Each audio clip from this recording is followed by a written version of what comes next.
सुमित, सुन, बुआ की शादी के लिए लड़के वालों के घर जाना है। जल्दी से तैयार हो जा, पापा के साथ चले जाना। नहीं मम्मी, मैं नहीं जा सकता, कल मेरा एग्ज़ाम है और अभी लड़के वालों के घर जाऊंगा तो मैं पढ़ूंगा कब। पापा को बोलो अकेले ही चले जाएं। नहीं बेटा, तुझे तो जाना ही पड़ेगा, आखिर तू इस घर का बड़ा बेटा है, तेरी जिम्मेदारियां हैं। पापा अकेले कैसे जाएंगे?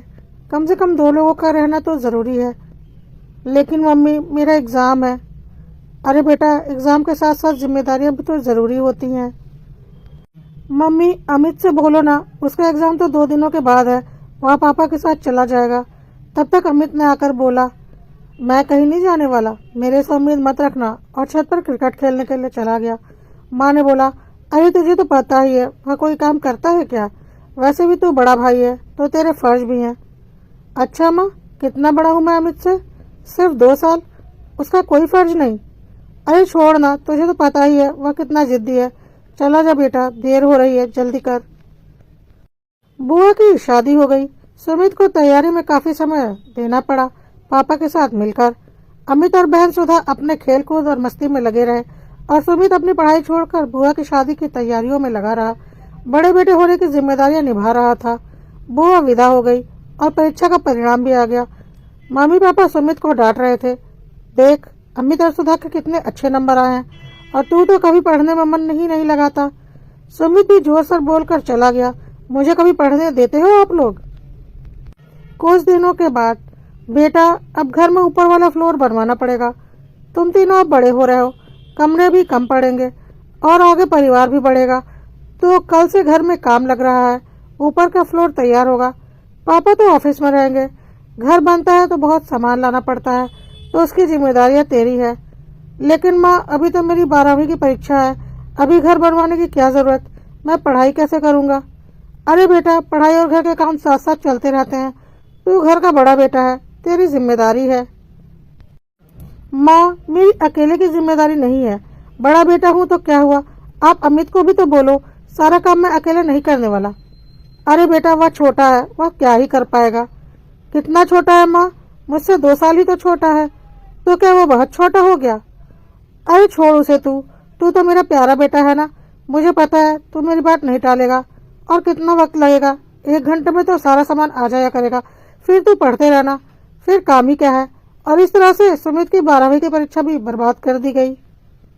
रिजल्ट आने पर माँ और पिताजी दोनों फिर से सुमित को डांट रहे थे, देख तेरे छोटे भाई बहन के 10वीं में कितने अच्छे नंबर आए हैं और बहन के 11वीं में कितने अच्छे नंबर आए हैं, और एक तू है 12वीं में इतने कम नंबर लेकर पास हुआ है।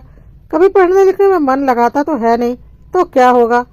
अच्छा माँ, अच्छा पापा, कभी मुझे पढ़ने लिखने देते हैं आप लोग? हर वक्त तो तू बड़ा बेटा है, तू बड़ा बेटा है कहकर जिम्मेदारियों का बोझ मेरे सर पर डाले रहते हैं। कभी कोई काम अपने छोटे बेटे या बेटी से करवाते हैं आप लोग? अरे यह सब फालतू की बातें होती हैं। खुद का पढ़ने में मन नहीं लगता तो इल्जाम तो किसी और के सर पर डालना ही होगा ना।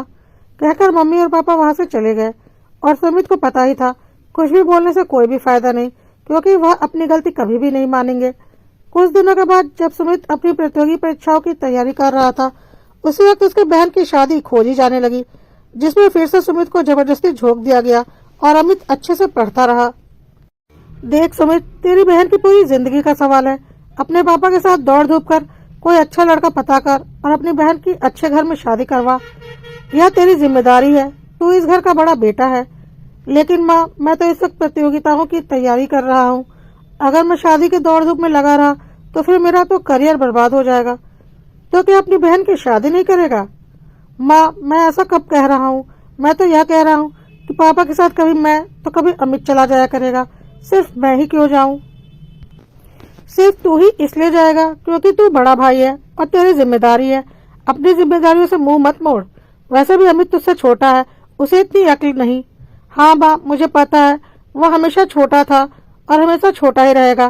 कहकर सुमित वहां से चला गया और फिर कुछ दिनों के बाद सुमित के बहन की भी शादी हो गई। लेकिन सुमित की पढ़ाई पूरी तरह से बर्बाद हो गई। उसकी तैयारी ठीक से नहीं हो पाई और अमित ने इस प्रतियोगी परीक्षाओं को निकाल लिया और उसे अच्छी नौकरी लग गई। और फिर मम्मी पापा शुरू हो गए, देखा तेरे छोटे भाई की इतनी कम उम्र में नौकरी भी लग गई, वह भी अच्छी नौकरी लग गई। क्योंकि वह शुरू से ही पढ़ने लिखने में मन लगाता था। और खुद को देख, बड़ा भाई होकर भी अभी तक नौकरी नहीं कर पाया, क्योंकि कभी पढ़ने लिखने में मन ही नहीं लगाया। अगर ध्यान लगाकर पढ़ा होता तो आज अमित के साथ साथ तेरी भी नौकरी लग गई होती। हाँ माँ, सही बोल रही हो, क्योंकि जिस तरह से मेरी जिंदगी में जिम्मेदारियां डाली, अमित को तो कभी भी नहीं दी। लेकिन फिर वही, मम्मी पापा ने कुछ नहीं सुना, क्योंकि उन्हें अपनी गलती आज तक ना दिखाई पड़ी थी, ना कभी दिखती। जब जिम्मेदारियों की बात आती तो सुमित लाडला हो जाता, क्योंकि वह बड़ा बेटा था, और जब तारीफ करनी होती तो छोटा बेटा अमित प्यारा हो जाता, क्योंकि वह काबिल था, छोटा था। मम्मी पापा ने कभी ध्यान ही नहीं दिया कि काबिलियत तो दोनों बेटों में बराबर थी, पर एक बेटे को कभी काबिलियत दिखाने के लिए बराबर मौका मिला ही नहीं, और न ही समय दिया गया।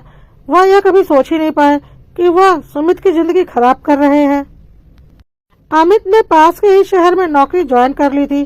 5-6 घंटे का रास्ता था, और सुमित प्रतियोगी परीक्षाओं की तैयारी करने लगा। इसी बीच सुमित की दादी माँ का देहांत हो गया, और उसी दिन सुमित की प्रतियोगी परीक्षा थी। माँ ने बोला, सुमित अब तो परीक्षा देने नहीं जा सकता, क्योंकि तेरी दादी माँ का अंतिम संस्कार करना है।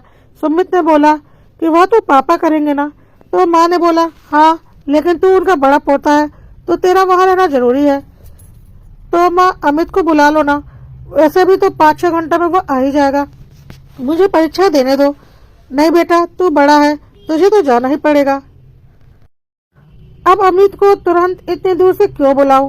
तू तो यहीं पर है, तू चला जा, अमित बाद में आ जाएगा। लेकिन माँ, मेरी परीक्षा है, यह क्यों भूल रही हो?